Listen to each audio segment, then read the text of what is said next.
Boa tarde a todas e todos. Espero que vocês estejam tranquilos, né, se preparando da melhor forma possível para o Enem que se aproxima. E hoje nós vamos ter, na aula de arte e cultura, o tema do fauvismo, que é um dos movimentos de vanguarda que nós estamos estudando, né, desde o início desse segundo semestre.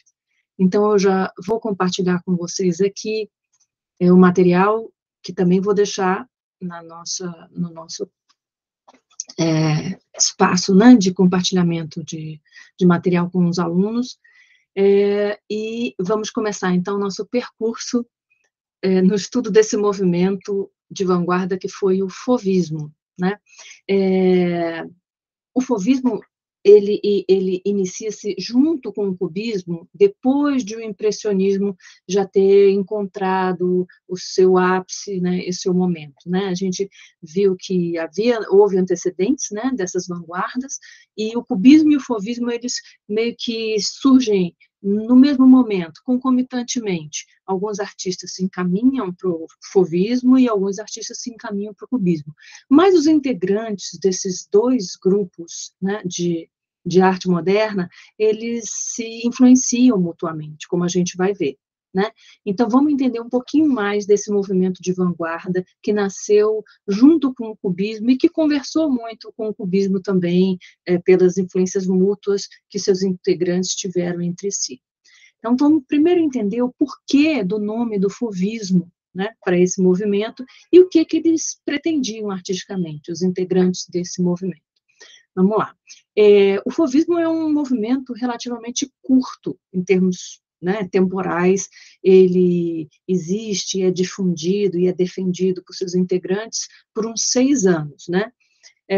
Muitos dos seus integrantes vão aderir a outros movimentos, como a gente vai ver, ao cubismo, ou até criar uma própria técnica, né, um próprio estilo.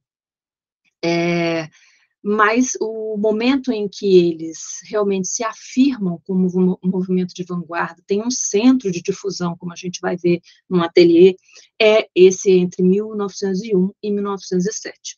Mas o nome, né, dos fauvistas, como o movimento, né, o fauvismo, ele não nasce já em 1901.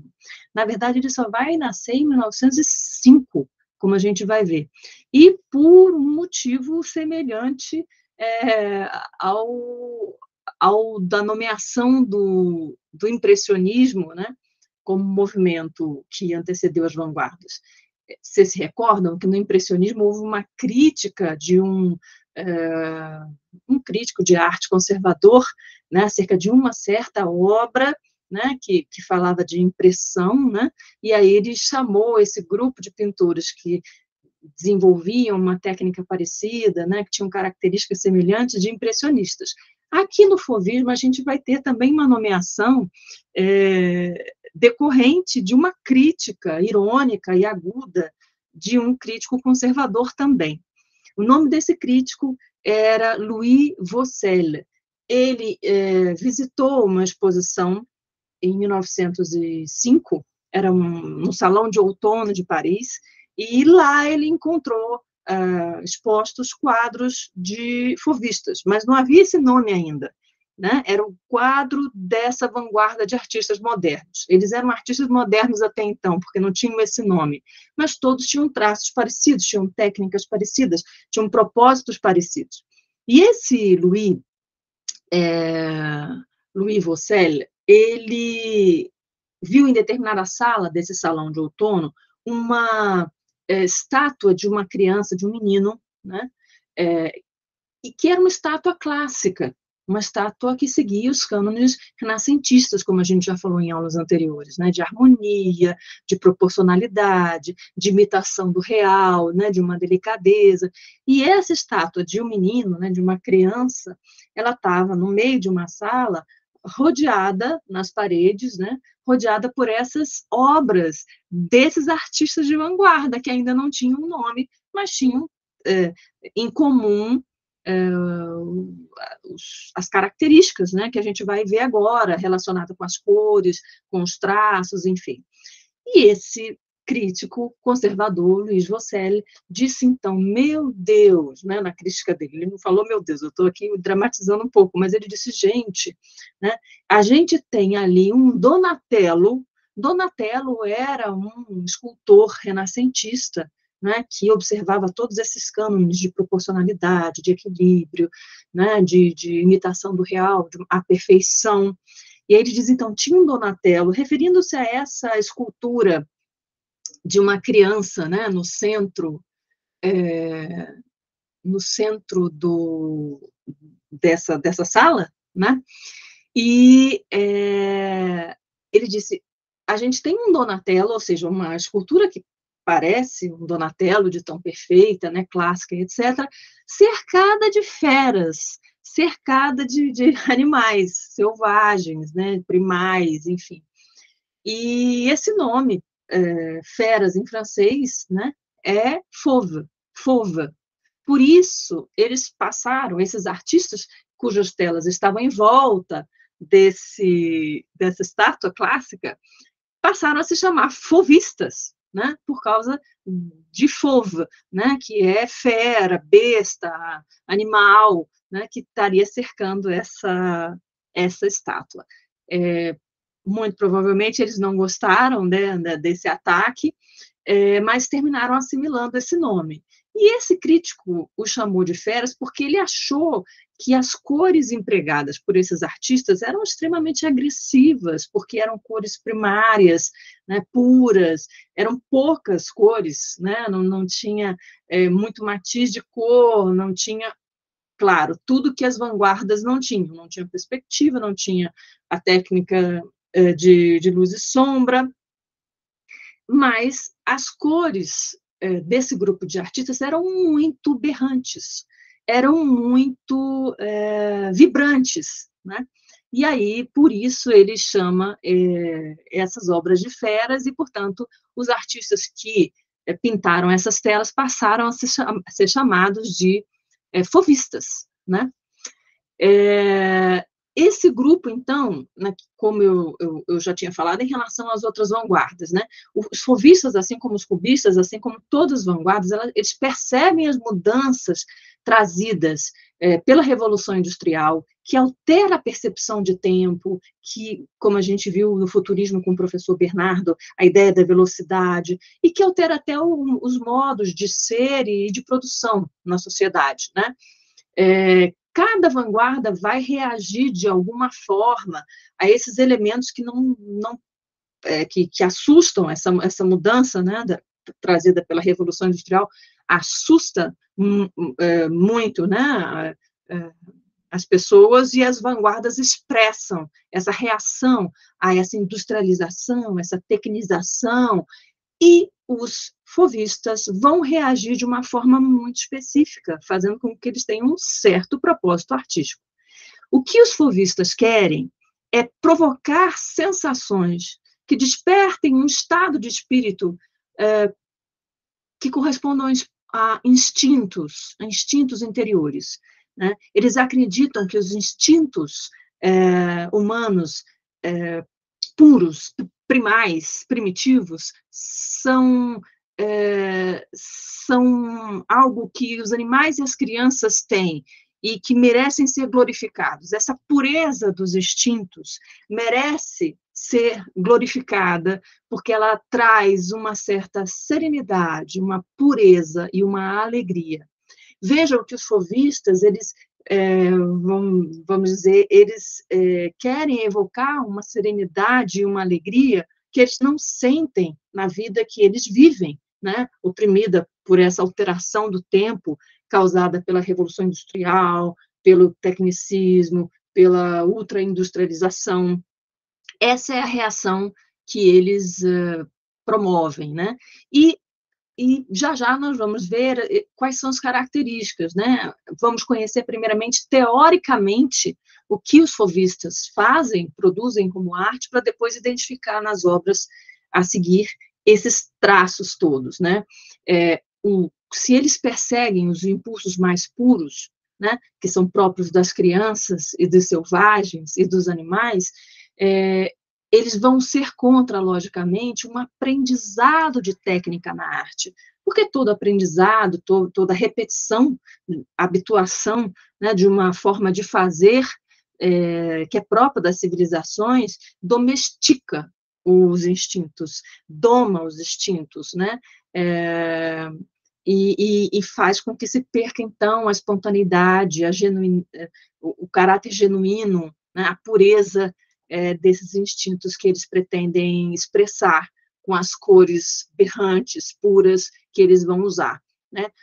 A gente vai ver já já que uma das características dos fauvistas é, por exemplo, não fazer um estudo prévio, né? E nisso consiste a espontaneidade da pintura deles. Eles simplesmente pintam sem pensar exatamente como vai ser, ou sem planejar, ou sem retocar, sem refazer, né? Sem complementar, e dão uma pincelada e lá ela fica. Essa é a expressão dessa pureza, desse estado de graça, essa beatitude das crianças e dos animais que eles querem expressar com essas cores fortes, alegres, né? A palavra alegria, ela vai se repetir aqui. Há um quadro até que fala, né, de um estado de alegria, um quadro de Matisse que fala muito desse movimento, né? E que pode ser interessante para vocês, se acaso alguma pergunta relativa a essa vanguarda, a esse movimento, estiver numa prova de Enem, né? A arte fauvista, então, ela não vai, como várias outras vanguardas, reproduzir fielmente a realidade, né? Isso já tinha ficado para o passado, as vanguardas rompem com isso. O impressionismo e pós-impressionismo já vieram, perdão, abrindo caminho para que as vanguardas rompessem definitivamente, né, com a reprodução idêntica da realidade, né? Isso já não é mais necessário, né? A gente já viu isso em aulas anteriores.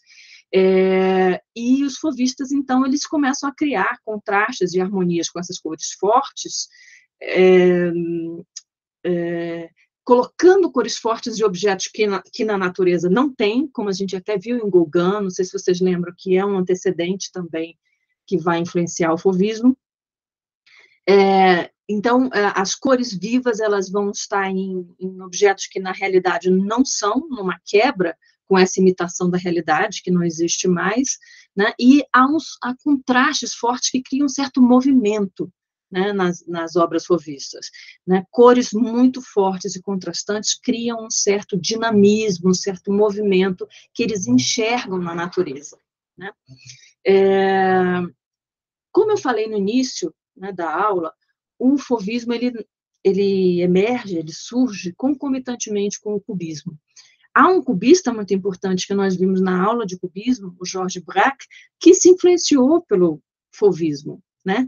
O fauvismo deu a ele uma influência importante quanto às cores mais fortes, as cores mais intensas. Embora ele tenha sido cubista e continuado, né, a ser cubista, as cores intensas do fauvismo aparecem na obra dele. Por isso eu falo de uma influência mútua entre fauvistas e cubistas. Nós vamos ver já que há um artista fauvista chamado André Derain, que deixará de ser fauvista para ser cubista em determinado momento da vida, né? Então, ele abandona o fauvismo em favor do cubismo. E há um outro fauvista, que é o Raoul Rouffy, que também tem uma influência forte do cubismo na sua obra, que passa a ter uma técnica muito própria dele, na maturidade dele, né? Todos esses que eu estou falando, André Derain, né, Raoul Rouffy, eles participam ali do núcleo duro, né, do grupo difusor do fauvismo, e depois tomam rumos mais pessoais, uns se convertendo ao cubismo, como é o caso do André Derain, outros, como o Raoul Rouffy, se influenciando pelo cubismo, mas produzindo um estilo mais próprio dele, diferente dos outros movimentos. Enfim, tudo isso para dizer que esses dois movimentos nasceram juntos e se comunicavam muito fortemente, porque um artista influenciava o outro, um se convertia, um era de um movimento e se convertia o outro, no caso do fauvismo para o cubismo, enfim, havia retroalimentação dos dois, essa comunicação mútua dos dois movimentos, que eram temporalmente concomitantes, né? Então, o fauvismo, que foi uma vanguarda que durou muito pouco tempo, como momento de afirmação, né, de um certo estilo, uns 6 anos, como a gente viu aqui, de 1901 a 1907, ele, para alguns dos integrantes do fauvismo, foi um movimento de transição para algum outro movimento, ou para um estilo muito próprio, que mais tardiamente, com a maturidade, eles vão passar a adotar, tá bem? Vamos agora dar uma olhadinha nas características do fauvismo, né? Nós vamos primeiro entender teoricamente como são essas características, para identificá-las depois nas obras que a gente vai ver a seguir, tá bem? A primeira característica que nós vamos olhar agora é a utilização abundante de cores puras, vivas e primárias, né? Além de tudo, contrastantes entre si. Nós vamos lembrar que no cubismo, naquela segunda fase do cubismo, a cor não era tão importante. Era um quadro quase monocromático, não sei se vocês lembram disso, do Picasso e do Braque, que tinha cores assim terrosas, acinzentadas, esverdeadas, perto do ocre, e as cores não eram importantes, mas era propositalmente não importante a cor lá no cubismo naquela segunda fase. Aqui vai ser o contrário. Aqui o que vai ser importante é a cor, em detrimento de uma importância da forma. O que isso significa? Que as formas vão ser deformadas, né? Por uma influência do expressionismo, já vamos ver, não se preocupem, a gente vai falar especificamente sobre a influência do expressionismo daqui a pouco, mas formas simples, simplificadas, né, ou deformadas, mas que não têm tanta importância como no cubismo tem, com aquela geometrização dos objetos pintados, né? Aqui a cor será a rainha, a cor será o elemento mais importante da arte fauvista. Então, eu tenho uma simplificação das formas, outras vanguardas também têm, mas eu tenho simplificação da forma com a colocação da cor no lugar central da obra, né? E essa cor não é qualquer cor, é uma cor pura, viva, primária, contrastante entre si.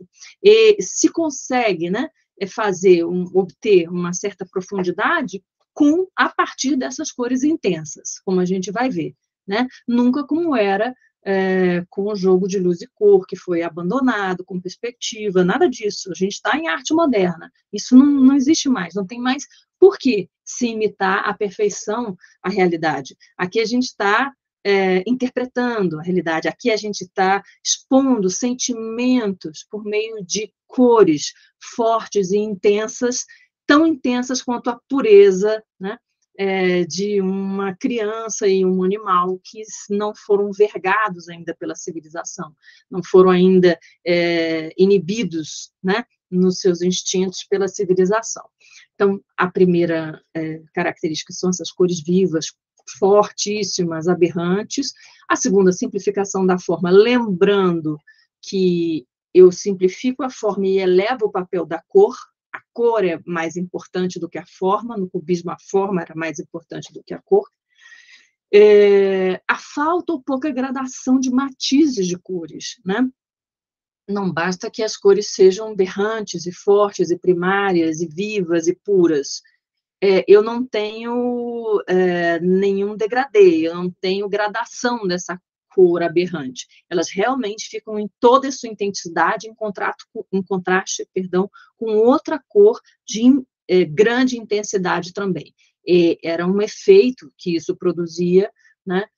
Um efeito de intensidade, de descoberta, né? Como se fala a respeito do Matisse, que dizia que queria ver ver o mundo, né, com os olhos de uma criança, né, com o efeito da descoberta. E essas cores buscam exprimir essas sensações, esses instintos puros, né, do homem. As pinceladas eram largas, né, não eram retocadas e expressavam a espontaneidade do gesto da pincelada. Como a gente falou, eles não vão querer fazer um estudo prévio das obras que eles fazem. Eles vão fazer tudo na hora mesmo que vão pintar, e não vão retocar. E aquele traço vai ficar como o traço primeiro, o traço puro, o traço instintivo, né? Essa era a ideia dessas pinceladas largas, coloridas, que não eram retocadas, né? Os planos e a sensação de profundidade, né, a gente já falou sobre isso, vão ser trazidos pelas cores. As cores é que vão dar alguma profundidade, né, vão trazer ideia de plano, sempre as cores, e não a forma, né? As cores eram escolhidas em desacordo com a realidade, né? A gente vai ter... Vocês lembram do Gauguin, que pintava cenas do Tahiti, e num dos quadros que nós vimos em aula, ele pintou um cachorro cor de abóbora? Isso vai também estar presente aqui no fauvismo, né? O Gauguin vai ser um dos antecedentes do fauvismo, né? Então, as cores eram escolhidas em desacordo com a realidade. A gente vai ver rios que não são nem verde nem azul, coisa do tipo. Outra característica, não se faziam estudos preparatórios, a gente já falou disso, o que fazia com que transparecesse na obra uma impulsividade e uma experimentação. Os fauvistas eram experimentais, porque o experimento traduzia a descoberta, o início, algo não conhecido, e se não era conhecido, certamente não era domesticado, civilizado, né? Docilizado. Então, eles queriam essa nomeação de alguma coisa selvagem, embora fosse depreciativa no início, de fato expressava algo muito forte do fauvismo, porque o que era selvagem era nesse sentido puro, né? Era puro, né? Outra característica muito importante é que os temas pintados eram temas cotidianos que retratavam emoções e alegria. Eles buscavam uma certa serenidade, né? Uma certa pureza, uma alegria, em contraste com esse mundo industrializado que eles estavam vivendo, né? E que anunciavam problemas que hoje a gente vê, né? A gente viu no século XX, né, com a ultraindustrialização, a maquinização, eles até já no início do século XX faziam distopias, né, no cinema, Metrópolis, sobre o que seria o futuro, sobre as máquinas, havia esse receio, e até hoje a gente vê isso numa forma mais cibernética, né? A gente também teme essa ultradominação da cybertecnologia na nossa vida. E isso nos faz sentir oprimidos também, e eles também sentiam essas mudanças da Revolução Industrial, e a forma deles escaparem disso eram permitindo esses impulsos puros, diferente de tudo aquilo que eles viviam, né? Mais selvagens, mais nus, como a gente vai ver, né? Mais pueris, mais próximo das crianças, era a forma deles escaparem dessa sensação de velocidade e de tecnologia dominando as formas de ser do homem, né? Então, os temas eram emoções, retratavam emoções, a alegria, a serenidade, sentimentos elementares do estado de graça, de uma beatitude de crianças e dos selvagens, né? Próxima característica e última, como todos os outros movimentos de vanguarda, eles rompem com a perspectiva e a técnica de luz e sombra, né? Isso todas as vanguardas, né? Mas numa prova de Enem falar que esse tal movimento rompendo com perspectiva e técnica de luz e sombra, você vai dizer, opa, é uma arte moderna com certeza, eu só tenho que localizar depois para alguma outra característica qual é, né? Mas é importante que a gente grave isso. Em toda a arte moderna se mantém esse rompimento com a técnica da perspectiva, que era renascentista, a gente viu nas aulas anteriores, e a técnica do luz e sombra, né? Da luz e sombra. Vamos ver agora quais os pintores, os antecedentes do fauvismo, né? Quais pintores que influenciaram os fauvistas? São basicamente dois. Há um até que influenciou dois dos fauvistas, mas o movimento como um todo, com certeza, foi influenciado por Van Gogh e por Gauguin. Vamos ver agora quais elementos o Van Gogh forneceu, né, para o fauvismo, e quais elementos o Gauguin também transmitiu aos fauvistas. O Van Gogh, como a gente viu com o Bernardo, né, e comigo também, ele tinha um tom muito emocional, muito passional, ele tinha pinceladas amarelas que vão influenciar todos os fauvistas. Todos os fauvistas ficam encantados com as pinceladas amarelas e azuis, né, que o Van Gogh tinha nas obras dele, né? Então, a emoção, a paixão que existe ali em Van Gogh é recebida pelos fauvistas, que também buscam uma certa sensação, um certo impulso, né, humano, só que no caso dos fauvistas, um impulso puro, um impulso primal, um impulso sem domesticação, né? O Gauguin, lembram dele, que ele pintou haitianas, ele que pintou aquele cachorro cor de abóbora que nós vimos na aula, né, de antecedentes das vanguardas. O Gauguin influenciou os fauvistas com o primitivismo dele, né, seja nas cores, seja nos traços simplificados, né, e o Gauguin também colocava cores irrealistas nos objetos, como o cachorro cor de abóbora. Isso vai acontecer também aqui com os fauvistas, né? O Gauguin tinha uma visão sintética da natureza, que simplificava os traços da natureza, e isso é recebido pelos fauvistas, né? Desses pintores, o fauvismo reteve, então, o uso de cores fortes, desses que eu falo, Van Gogh e Gauguin, o uso de cores fortes, sem meios tons, e as formas distorcidas ou simples dos objetos representados ou da natureza, né? E aí, aqui no material de vocês, eu deixo uma observação. O Cézanne, que a gente viu, era um pós-impressionista, né? Na aula de antecedentes a gente viu as obras do Cézanne. Ele também influenciou o fauvista Matisse, que se inspirou em Cézanne pela cor, né? A gente percebe isso em obras do Matisse, e também nas obras do fauvista Vlaminck, que a gente vai ver já já quem é, tá? Ele também se influenciou, mas posteriormente. No começo, né, o Vlaminck era muito amarelo, né, muito influenciado por Van Gogh, enfim, por essas pinceladas amarelas. Todos eles têm cores muito vibrantes. Vamos, então, conhecer agora, pintor a pintor, com suas obras. E nelas a gente vai notar o que a gente viu teoricamente até aqui, tá bem? Quais são, então, os pintores fauvistas mais conhecidos? Primeiro é o Henri Matisse. O Henri Matisse foi, junto com Picasso, um dos artistas do século XX mais respeitados e bem pagos em vida. Ele teve sucesso em vida, junto como o Picasso teve, né? E é importantíssimo, as obras dele são caríssimas hoje, e ele até está na moda, não sei se vocês percebem, lojas de gravuras. Ele foi gravurista depois de um tempo na sua vida. Ele trabalhou com colagem, com recorte e colagem, e até com gravuras feitas em carvão. E ele foi gravurista, então, e as lojas de gravura até hoje, e hoje mesmo está na moda as lojas de gravura, reproduzirem gravuras do Matisse. É muito comum encontrar em lojas de gravura gravuras do Matisse, ou seja, ele é popular. Até hoje ele está na moda e ele é popular. É um nome muito importante. E foi o líder do fauvismo, né? Então, sempre que ouvirem falar de fauvismo, né, se na prova do Enem cair alguma coisa relacionada a Matisse, liguem a fauvismo, ou se falarem de fauvismo, lembrem do Matisse. Ele foi o grande líder desse movimento artístico de vanguarda.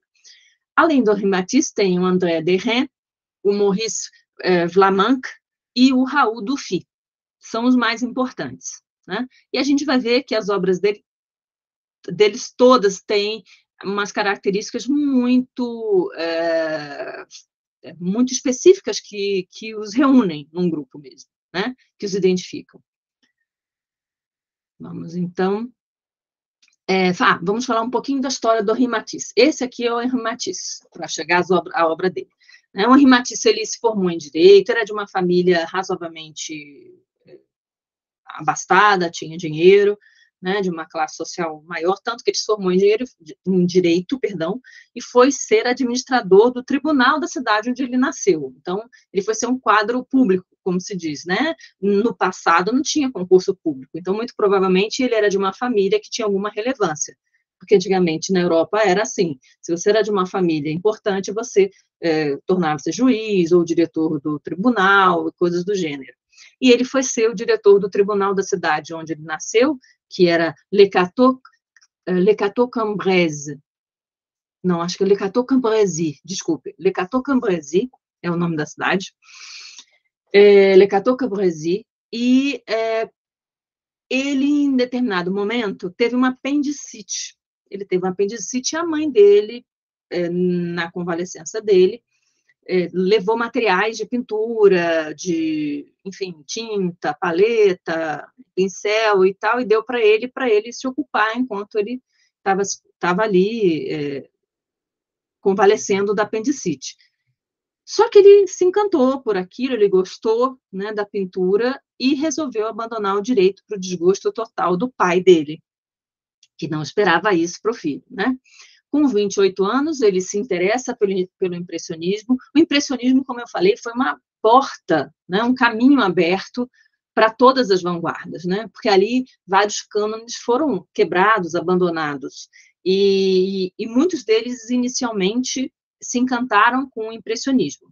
Mas o que fizeram as vanguardas? Elas queriam mais, elas não se contentaram, elas não se identificaram completamente com o impressionismo, queriam uma outra coisa, que era o caso dele aqui. Ele se interessou com 28 anos pelo impressionismo, mas depois ele rejeitou o impressionismo, porque ele não desejava, na arte dele, na pintura dele, simplesmente captar a luminosidade impressionista.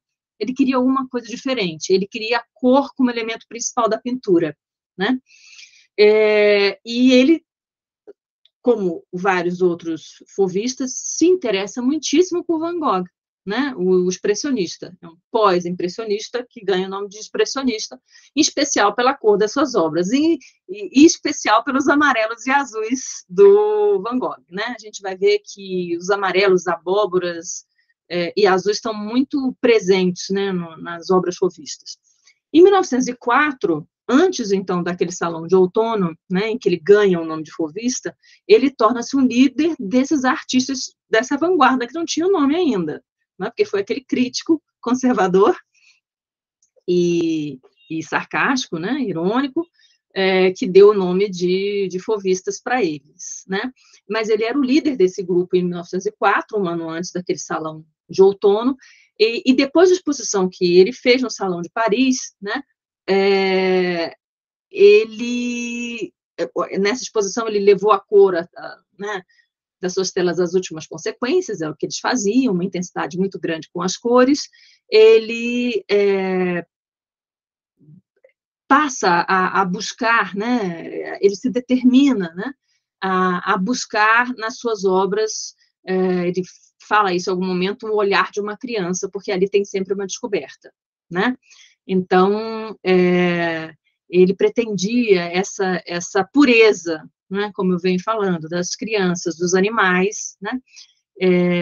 E nessa exposição de 1904, ele leva a cor às suas últimas consequências, buscando essa pureza das crianças.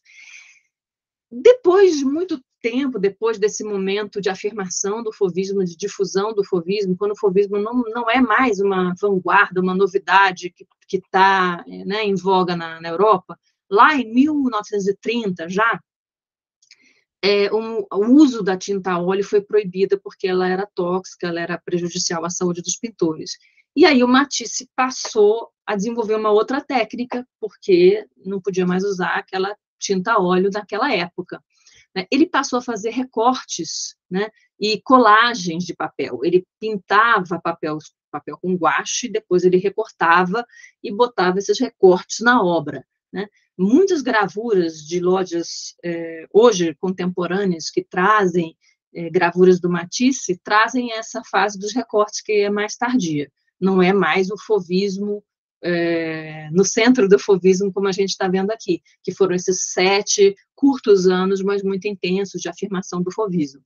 Mas falo isso, né, dessa fase de maturidade do Matisse, porque ele é um artista muito importante, até hoje muito importante, e, eventualmente, vocês podem se deparar com alguma obra dele, dessa fase mais madura, e não ver os mesmos traços da época inicial do fauvismo, né? E ver essa técnica dos papéis colados, pela qual ele é muito conhecido. Ele também fazia gravura com carvão, né? Ao invés de, porque a tinta a óleo não estava podendo ser usada, enfim. Vamos, então, olhar, né, as obras do Matisse desse período de afirmação do fauvismo, de 1901 a 1907. Essa aqui, deixa eu ver se todos estão vendo bem, se eu preciso aumentar. Essa aqui, eu vou aumentar um pouquinho. Essa aqui é o retrato de Madame Matisse, de 1905, e aqui a gente vê os amarelos, os abóboras, né? As cores primárias mesmo, vivas e berrantes, né? Essa outra obra dele, Natureza Morta com Tapete Vermelho,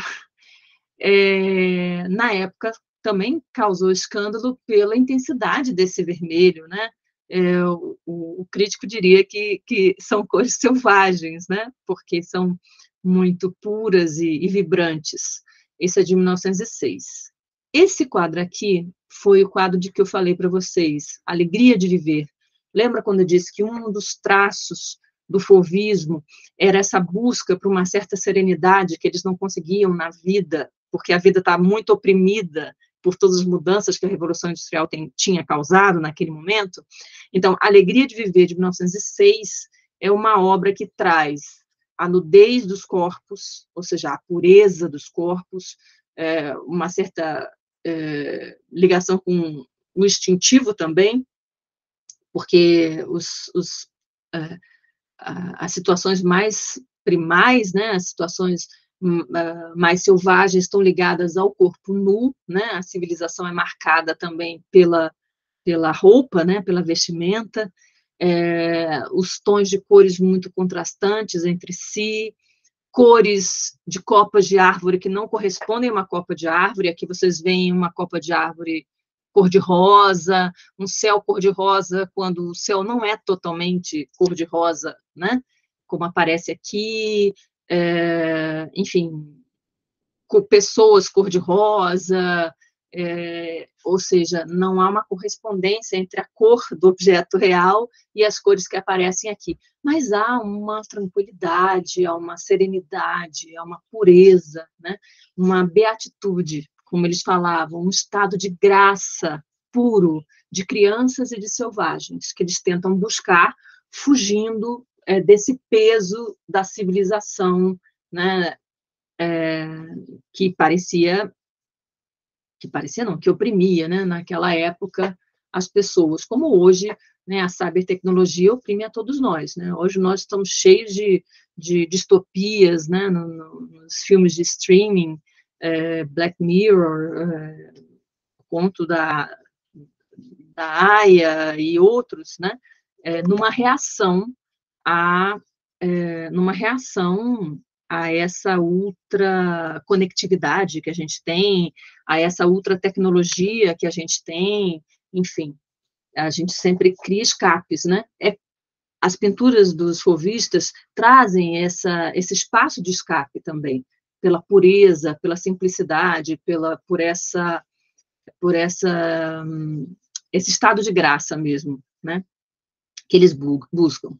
Esse quadro aqui, Mulher com o Chapéu, que vocês estão vendo, ele estava lá no Salão de Outono de 1905, quando aquele crítico Vaucel chamou esta obra e as outras obras de feras que circundavam um Donatello, né? A gente sabe que não era um Donatello de verdade, mas era uma estátua no estilo do Donatello, né? E esse era um dos quadros que o crítico achou que era bestial, que era uma selvageria, que era agressivo pelas cores e pelas cores irreais, né? Um rosto não pode ter tons de verde e laranja e amarelo, né, para o crítico, porque isso não correspondia à realidade, enfim, né? Mas é uma obra belíssima, era uma das que estavam lá. E essa última obra aqui, que eu apresento, A Dança, que, na verdade, é de 1909, né? O fauvismo como movimento foi afirmado assim, de 1901 a 1907. Mas aqui ainda temos influência forte do fauvismo no Matisse. Essa é a obra mais importante do Matisse. Essa é a obra mais conhecida do Matisse. Tem uma escultura no Jardim Botânico do Rio de Janeiro que evoca essa obra. São corpos também em formas muito simples, que se dão as mãos e estão numa ciranda, numa roda, dançando, como esse quadro. É o quadro mais importante, sem dúvida, do Matisse, o mais conhecido. E quais os traços de fauvismo que a gente tem aqui? Primeiro, as formas simplificadas desses corpos. Segundo, a quantidade de cores do quadro, que são 4. Né? Eu tenho uma abóbora dos corpos, eu tenho marrom dos cabelos, eu tenho azul de um fundo que parece o céu, e um verde do que pode ser o piso, né? Mas a gente já viu que os planos, né? Os planos não são realistas nenhuma das vanguardas, né? Que a gente viu no cubismo e aqui também. Mas aqui, então, a gente tem um corpo cor de abóbora, que não imita a realidade, né, da vida, ninguém tem corpos cor de abóbora, vários traços aqui do fauvismo, e uma serenidade, realmente, né, uma calma, um espaço de escape, de pureza, de alegria, de beatitude nessa imagem, né? E eu trouxe porque está próximo ainda do momento de afirmação do fauvismo, né, que é até 1907, 2 anos depois só, e tem muito traço do fauvismo. E é a obra mais conhecida dele, já caiu em vestibulares, a gente vai ver, tem uma pergunta que traz essa imagem, que a gente vai fazer junto hoje, e por isso, enfim, eu a coloquei aqui também. Um outro fauvista, né, é muito importante, junto com Matisse, né,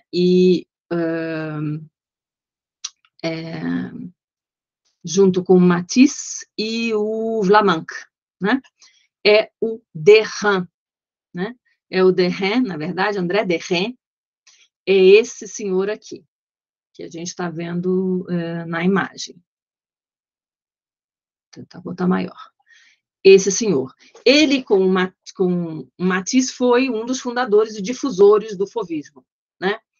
Ele também foi cenógrafo e figurinista, ele foi influenciado principalmente por Van Gogh, e eu falo de novo, por Van Gogh por conta das pinceladas de amarelo, de azul, enfim. Ele também se influenciou por Cézanne e por um realista também, o Gustave Courbet. Ele foi um autodidata, ele não estudou em academia para aprender a pintar, ele começou a pintar ainda adolescente, e em 1901 ele viu uma exposição de Van Gogh e ficou encantado com aquelas cores puras e passou a usar aquelas cores puras ao estilo de Van Gogh, né? Ele montou um ateliê na cidade natal dele com o Vlaminck, que era um amigo dele. A gente vai ver a história dos dois. Eles se encontram, por acaso, num trem uma vez. São de realidades socioeconômicas muito diferentes, né? O Vlaminck não tem dinheiro, é um pouco arruaceiro, um pouco namorador, e a família do Derain não gosta dessa relação deles, né? Mas eles vão ser muito próximos por muito tempo, né? E os dois, o Vlaminck, que a gente vai ver daqui a pouquinho, Maurice Vlaminck, com ele, eles montam um ateliê que foi o grande centro de difusão do fauvismo. Então, o Matisse, o Derain e o Vlaminck são figuras centrais de afirmação e difusão do fauvismo, né? Então, estavam juntos nas exposições, enfim. E voltando aqui ao Derain, ele foi para Paris com o Vlaminck, que era esse amigo dele, com quem ele teve esse ateliê, e ele se matriculou numa academia de arte. Embora eles não quisessem, né, domesticar a pintura, nem aprender técnicas, né, ele se matriculou numa academia, porque lá ele conhece Matisse também, ele precisava se enturmar com os pintores, e nessa academia onde ele se matriculou, ele conheceu Matisse, e aí os três integraram esse grupo com mais um que a gente vai ver. E o Derain, ele fez uma exposição em Londres, né, das suas obras fauvistas, levado por um marchand, que era um marchand do Picasso, né? Minto, desculpa, ele foi para Londres com um galerista que tinha levado o Monet, tinha feito muito sucesso, perdão. E aí, na volta, ao invés dele continuar fauvista e continuar, né, com esse galerista, ele mudou de marchand, perdão, e assina um contrato com o marchand do Picasso. E pronto. E aí, já em contato com o marchand do Picasso, ele tem contato também com as figuras mais importantes do cubismo, e ele, o Derain, se converte ao cubismo. Eu tinha falado isso antes, os movimentos são concomitantes, se comunicam entre si, e até alguns fauvistas depois se tornam cubistas, né? E o Derain, o André Derain, foi um desses que se converteu ao cubismo, porque o marchand dele era o mesmo do Picasso, ele passou a conviver com os cubistas e aderiu ao cubismo, deixando o fauvismo. Quais são as obras do André Derain mais importantes? Essa aqui, que até não tem tons tão aberrantes, mas tem cores puras, né? Primárias, que é A Secagem das Velas, de 1905, e aqui, sim, aqui o fauvismo está em toda a sua expressão, nesse quadro, cujo nome é o Cais de L'Estaque, que é uma cidade, tá, francesa, em Marseille. Aqui a gente tem o exemplo claro dos tais traços que não são pensados, olha lá. Eles pincelam direto na tela, aqui, esses pontilhados também, sem ensaiar e sem retocar, né?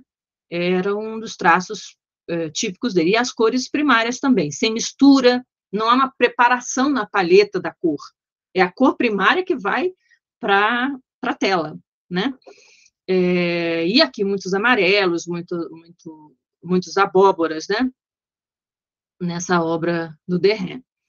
E aqui, essa obra do Derain chama Ponte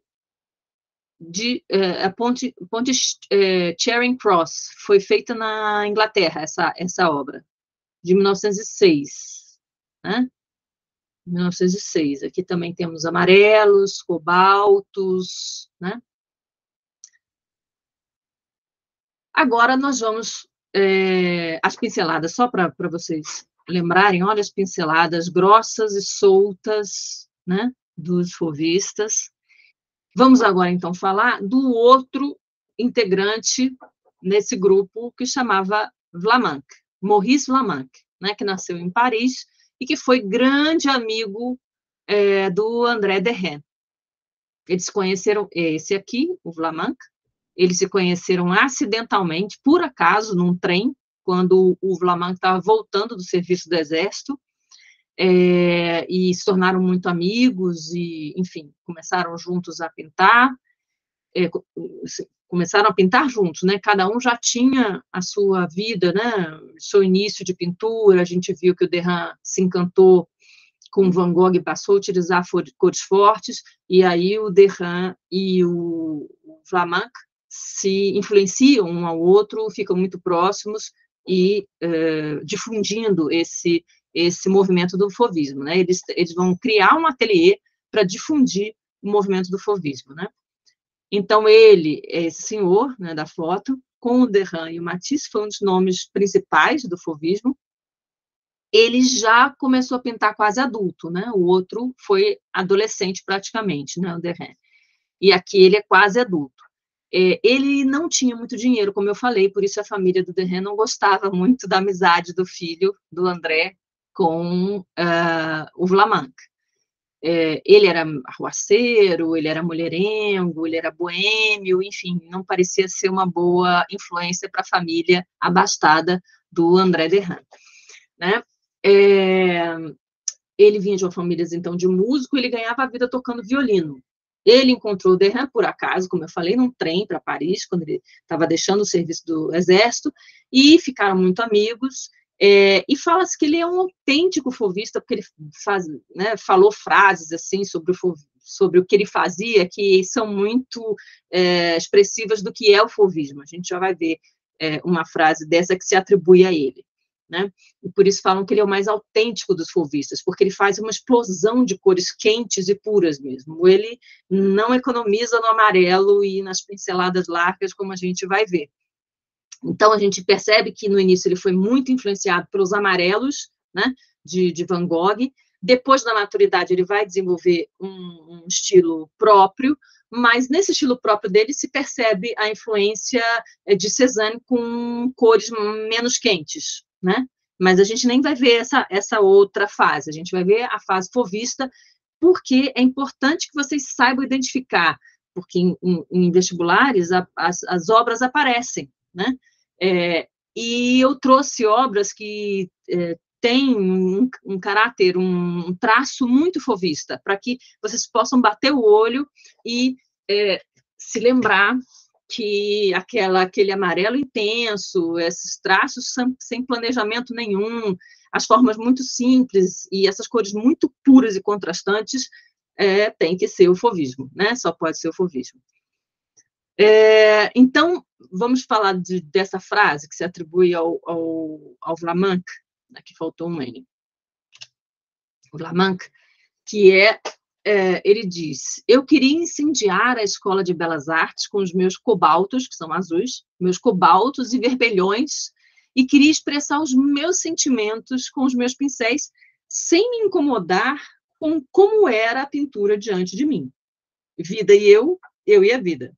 Ou seja, por isso que a gente fala que ele era um autêntico fauvista, né? Eu quero mais expressar toda essa intensidade dos vermelhões, dos cobaltos que estão nos meus sentimentos. Tá? Muito bem, vamos ver as obras mais importantes fauvistas de Vlaminck. Essa aqui, O Jardineiro, olha os amarelos que ele toma de Van Gogh, né? Os vermelhos, as abóboras e as pinceladas muito largas, né? Esse é de 1904. Essa outra paisagem de outono já com os tons mais avermelhados, né? Quando ele fala em incendiar, realmente as obras dele parecem ígneas, né? Que são de fogo mesmo, seja pelos amarelos, seja pelos vermelhos. Essa paisagem de outono também tem poucas cores, também tem pinceladas, vejam as pinceladas das árvores avermelhadas sem planejamento, dá para ver que são espontâneas, né?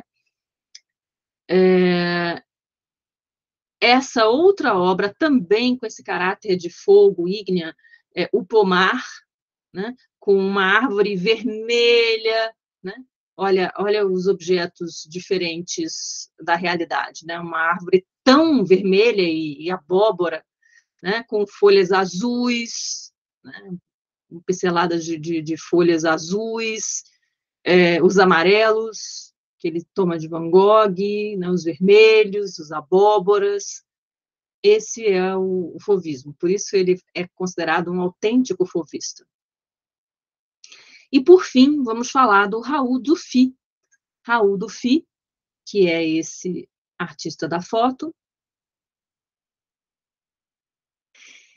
Ele também começa a se interessar pelos impressionistas, vem que, como repetindo, o impressionismo é uma porta de entrada de várias vanguardas, atrai muitos artistas, e depois eles pensam que querem fazer uma outra coisa. E aí, sim, eu tenho uma arte moderna propriamente dita, de vanguarda, né? Ele, então, se cativou inicialmente pelo impressionismo de Monet, de Pissarro, mas quando ele encontra um quadro do Matisse, e esse quadro tem até um nome não foi um quadro qualquer, foi o Luxo, Calma e Volúpia, né, do Matisse, que se aproximava muito daquele movimento pontilhista que a gente viu nos antecedentes das vanguardas. Lembra do Serrat e do Signac? Esse luxo, calmo e volúpia do Matisse era um pouco pontilhista, mas já tinha umas cores fauvistas, né? O Dufy viu esse quadro do Matisse e se encantou, ficou muito impressionado e começou a seguir o fauvismo por conta do Matisse que ele viu, né? E aí tornou-se um fauvista. Posteriormente, bem mais tarde, em 1920, ele passou a se interessar pelo cubismo. Ele não aderiu ao cubismo exatamente, ele desenvolveu uma técnica dele muito própria que tinha influência do cubismo também. E um fato interessante sobre a vida desse Raul Dufy é que a cidade de Nice, onde o Matisse tem um jazigo, foi enterrado, ofereceu, quando ele morreu, um jazigo lá para eles ficarem próximos, ou seja, a cidade reconheceu que ele fazia parte desse movimento, né, desse grupo de pintores, e eles estão lá próximos, os restos mortais, os dois, nesses jazigos, no mesmo cemitério da cidade de Nice. Né?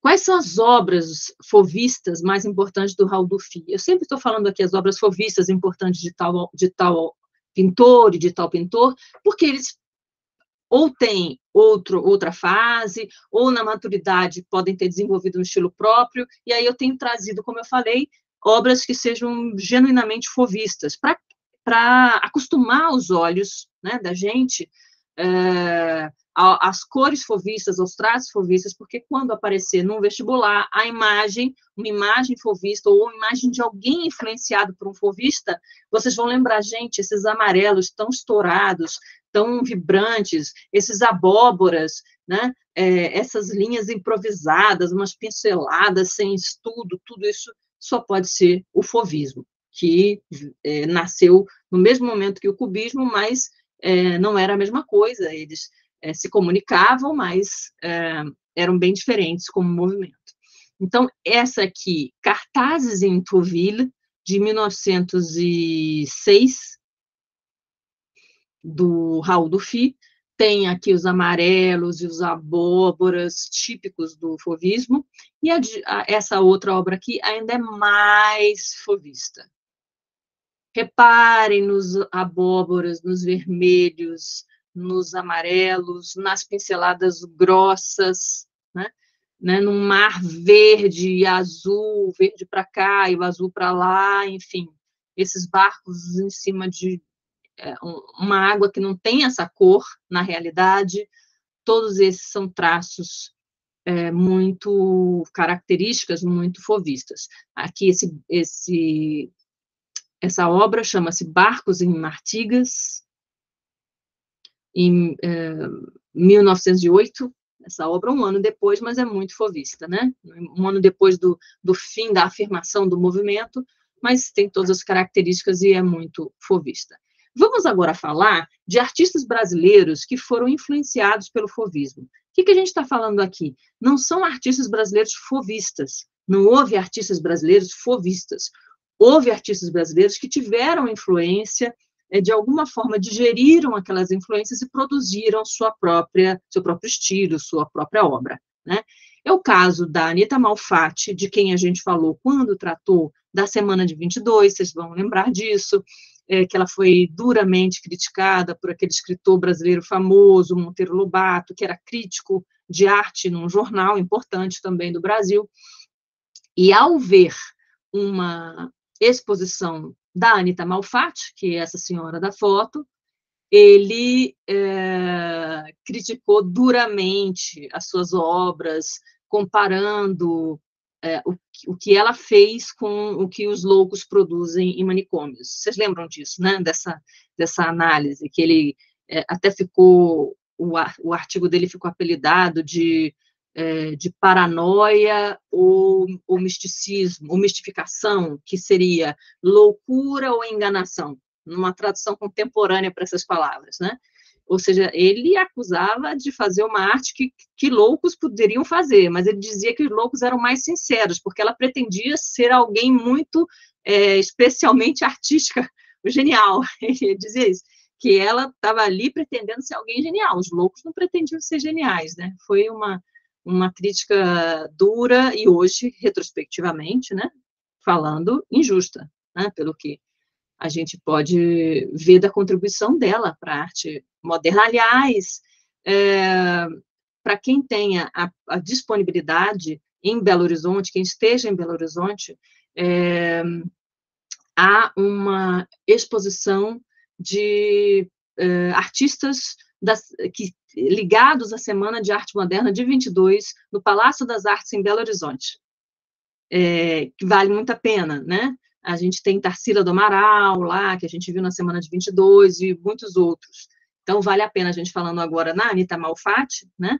Que foi, na verdade, o motivo, né? Foi o motivo para a organização da Semana de 22, essa crítica do Monteiro Lobato foi o estopim para que os modernistas se reunissem e dissessem, é preciso uma resposta a esse crítico. Ela foi o motivo pelo qual se fez a Semana de 22. Ela então, foi uma das expositoras também, né, da Semana de 22, e tem essa exposição muito interessante. Também há a exposição, ainda no Centro Cultural Banco do Brasil, em Belo Horizonte, do Chagall, que é um surrealista, que é uma vanguarda também europeia, né, que também é muito interessante para quem tiver condições. Depois do Enem, com calma, né, sempre ver as obras de perto é muito interessante, porque a gente começa a ver elementos teóricos que a gente vê nas aulas, e aí a gente se encanta, e a gente não esquece mais, né? Enfim, a Anita Malfatti, então, como a gente falou na aula da Semana de 22, durante a sua estada na Europa e nos Estados Unidos, recebe a influência do expressionismo, do cubismo, lembram? E também a influência do fauvismo. E a gente vai ver essa influência nesse quadro que a gente já vai ver aqui abaixo, né? Esse quadro chama A Estudante, e foi um dos quadros que o Monteiro Lobato criticou na exposição que ela fez assim que chegou do exterior. Foi esse quadro aqui, foi um dos que o Monteiro Lobato criticou, né? E a crítica dele foi o estopim para que houvesse a Semana de 22 no Brasil. Esse quadro aqui tem influências fauvistas, a gente volta a repetir, a Anita Malfatti não é uma fauvista, ela teve influências de expressionismo, de cubismo e de fauvismo, e aqui a gente percebe nas cores, nos amarelos e nos abóboras e nas cores do rosto, né? Essa influência, A Estudante, de 1915 e 1916. Essa foi, então, uma obra que sofreu influência do fauvismo no Brasil. Um outro artista brasileiro que sofreu a influência, né, recebeu a influência dos fauvistas nas cores, foi um mineiro, Inimar de Paula, aliás, até uma fundação Inimar de Paula com o acervo do artista em Belo Horizonte. Ele não é de Belo Horizonte, ele era do interior de Minas Gerais, mas há uma fundação aqui dedicada à obra dele. Esse aqui é o Inimar de Paula, é o mineiro, artista, esse da foto. A pintura do Inimar de Paula, né, foi marcada por cores muito fortes e vibrantes, amarelos, abóboras, né, que o aproximam do fauvismo. Ele não é um fauvista, ele teve influência das cores fauvistas, né, e ele pintava temas em que predominam paisagens urbanas, como a gente vai ver nessa obra aqui, que teve a influência fauvista dele. Olha lá, os amarelos, os azuis cobaltos, né, os abóboras estão nessa pintura, né? Cores berrantes mesmo, meio primárias, né? Puras. Essa foi, então, a influência. Vamos agora fazer, como a gente vem fazendo nas aulas, a solução de questões de vestibulares sobre o fauvismo. A gente viu que o fauvismo foi um movimento curto no espaço de tempo, ele foi de 1901 a 1907, ganhou o nome só em 1905, né, como a gente viu,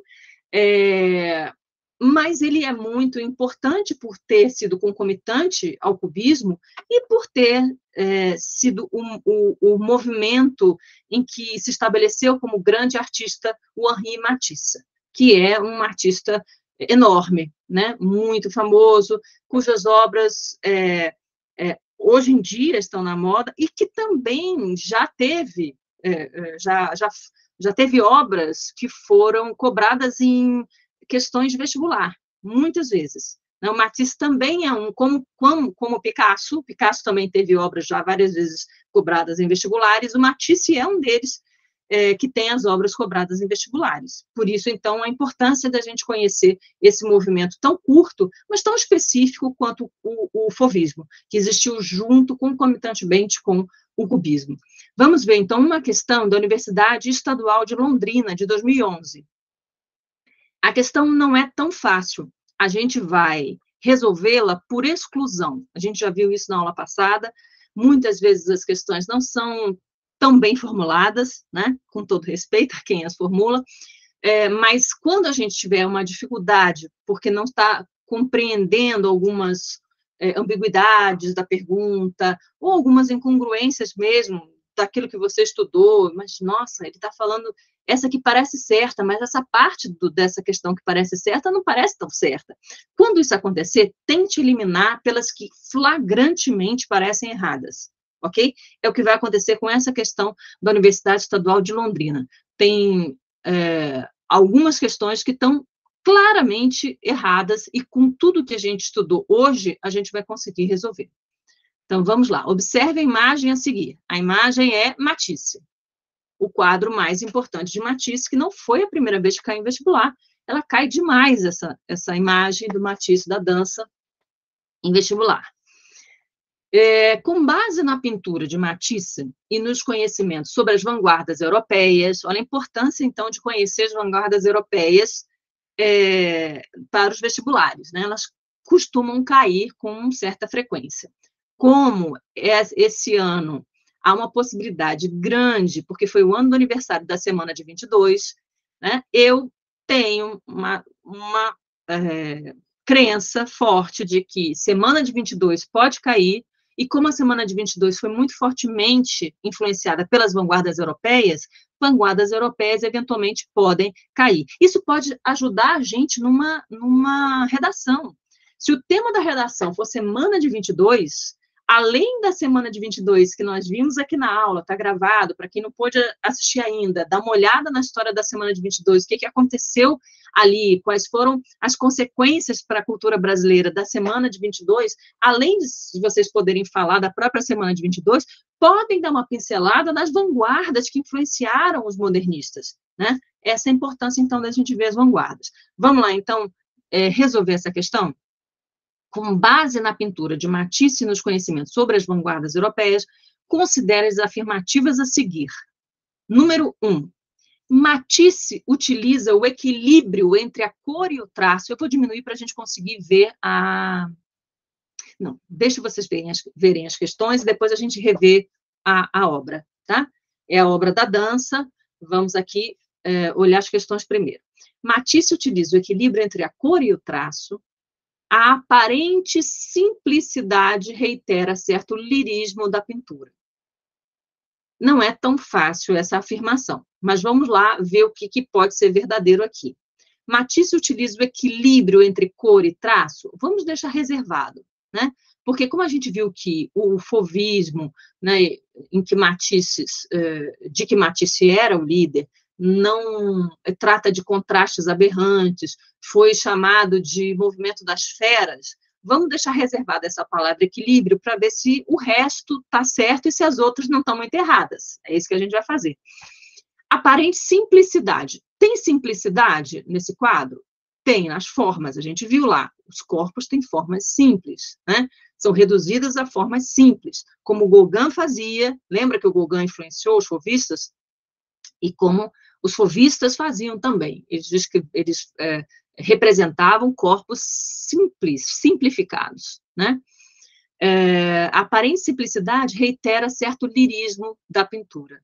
Existe, sim, uma certa poesia, um certo encanto, uma certa serenidade, uma certa alegria, que é própria do fauvismo. Então, está em parte certa. A gente desconfia desse equilíbrio de cor e traço, porque as cores, cor de abóbora é muito forte, a gente sabe que o fauvismo não primava exatamente pelo equilíbrio, mas pelo contraste e pela intensidade, senão eles não tinham nome de feras, né? Mas vamos deixar reservada, como numa receita de comida, vamos deixar reservada essa pergunta, porque podem ter outras muito erradas. E aí a gente conseguir encontrar quais são as certas ou qual é a certa.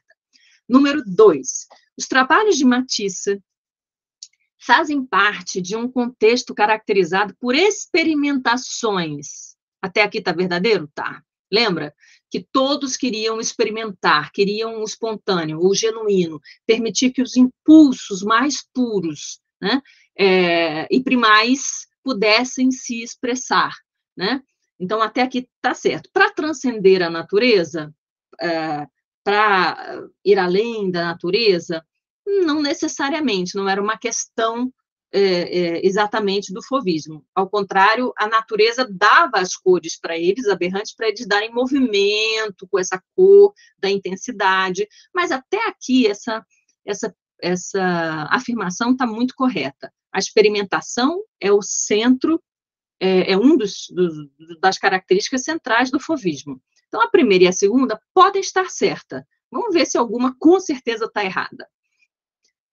3. A pintura faz parte de um momento da pesquisa artística de Matisse, em que buscava uma rígida estruturação formal em suas composições.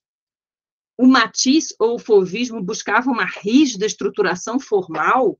Eles eram contra até o aprendizado das regras de pintura, porque eles acreditavam na espontaneidade, no genuíno instinto que emergia naturalmente com uma pincelada grossa, direto, sem estudo, sem retoque na tela. Então, o 3 está muito errada. Ele não tinha uma rígida estruturação formal. Aliás, nenhuma das vanguardas tinha uma rígida estruturação formal.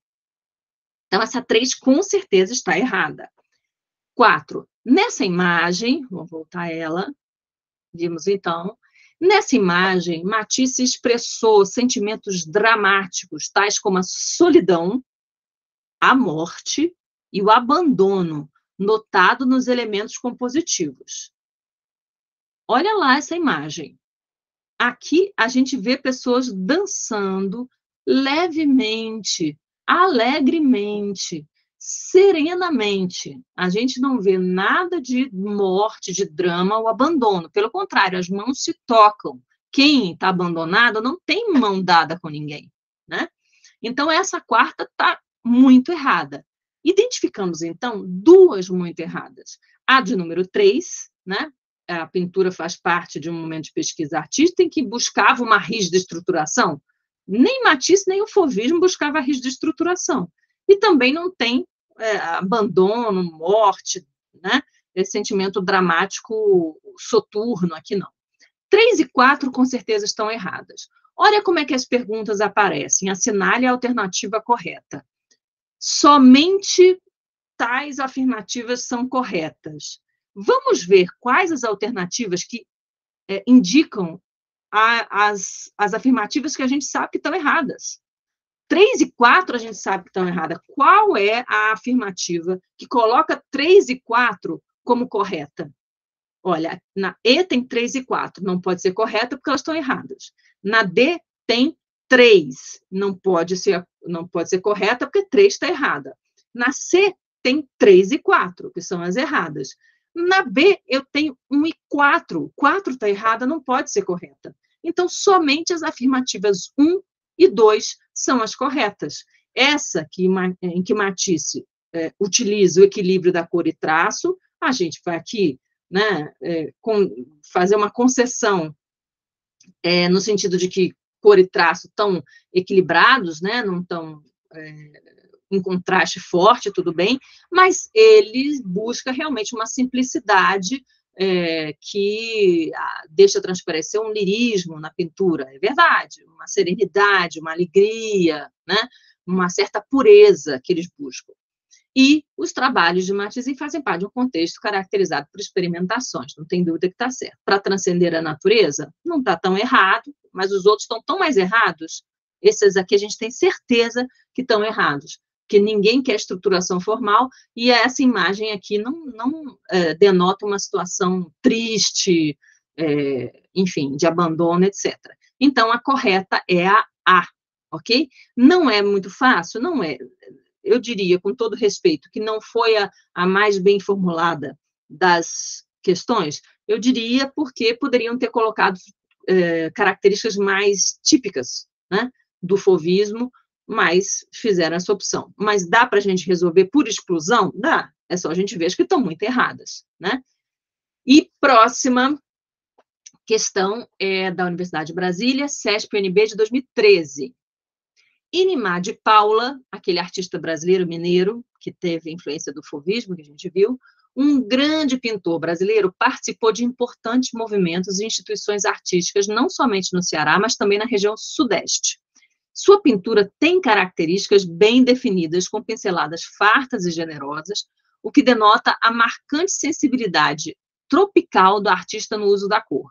Sua obra define-se também pela predominância da paisagem, especificamente a urbana. Assinale a opção que se apresenta em que se apresenta a corrente artística a qual está associada à obra de Inimar de Paula. Aqui, aquela figura que nós vimos, e aí tem cubismo, surrealismo, impressionismo, fauvismo e expressionismo. A gente já viu que o Inimar de Paula, na aula, recebeu pelos amarelos, pelos abóboras, pelas cores primárias, muito contrastantes, a influência do fauvismo, né?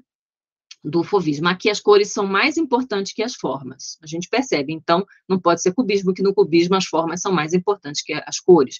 No surrealismo, eu tenho um tom onírico, às vezes com imagens que são realistas, mas eu tenho até apenas uma falta de lógica que me dá esse tom de sonho, né? Na exposição de Chagall, quem puder ver, vai ser bom ver isso, né? E às vezes eu tenho traços deformados também, mas eu não tenho necessariamente o uso da cor como elemento central do movimento artístico.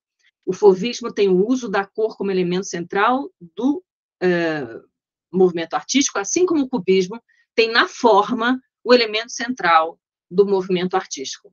Lembrem-se que no cubismo, sobretudo na segunda fase, eu não tenho quase variação de cor, eu tenho praticamente uma cor só, sem muitos matizes, mas eu tenho muita expressividade quanto às formas geométricas, né, que eram que elas ganhavam ou não volume e profundidade pela solidez da cor, né? Mas a cor não era o elemento central. A forma no cubismo, geometrização dos objetos, a forma no cubismo é o elemento central. No fauvismo é a cor. Então, a questão fala a sensibilidade tropical do artista no uso da cor. A cor aqui é uma questão importante. Qual dos movimentos que estão aqui, que trabalham a cor, o fauvismo e o expressionismo também. A gente já sabe porque viu na aula, né, que ele recebeu a influência do fauvismo. Mas por que não é expressionismo? Porque aqui eu não tenho uma deformação dos objetos. Lembra que no expressionismo de Van Gogh eu tenho uma deformação, né? As cadeiras são meio tortas, a cama meio torta, o céu e as estrelas não são muito realistas. Aqui eu tenho muito mais cor do que deformação das formas. E aí a gente podia, né, acreditar que era o fauvismo. Mas como a gente já viu na aula, sabe então que Inimar de Paula sofreu influências fauvistas, a resposta certa é D, o fauvismo. Ok? Aqui embaixo, deixo nesse material que eu vou colocar no espaço de vocês, lá do Classroom, do nosso curso, para vocês poderem consultar, vou colocar deixar os materiais lá, como sempre deixo. Terminamos aqui, então, nossa conversa sobre o fauvismo. Espero que vocês tenham conseguido reter os elementos centrais do fauvismo, a questão da cor, a questão da cor pura, né? O que eles pretendiam e, sobretudo, o grande expoente do Fauvismo, que foi o Henri Matisse, um artista, perdão, muito importante. Espero que tenham gostado, espero que estejam muito tranquilos nesse percurso final para realizar a prova do Enem, que vocês consigam rever as partes que vocês consideram mais importantes, ou as partes que vocês tenham mais dificuldades, mas eu espero, sinceramente, que os conteúdos que a gente viu até aqui em arte e cultura possam servir a vocês numa redação, eventualmente, sobre a cultura brasileira, sobre a Semana de 22, ou ainda, se cair alguma questão de arte, como costuma cair sempre, com quadros, etc., que as vanguardas que nós tenhamos visto aqui possa ajudar vocês a se localizarem, pelo menos, né, e se aproximarem da resposta correta, né, por todos os critérios que a gente viu junto ao longo do curso, e desejo, então, a vocês um ótimo resto de fim de semana, descanso para que possam estudar, né, se puderem ainda, e até a volta depois do Enem, tá bem? É o que desejo para vocês, tudo de bom, e nós nos despedimos aqui, tá bom? Um ótimo fim de semana para todas e todos.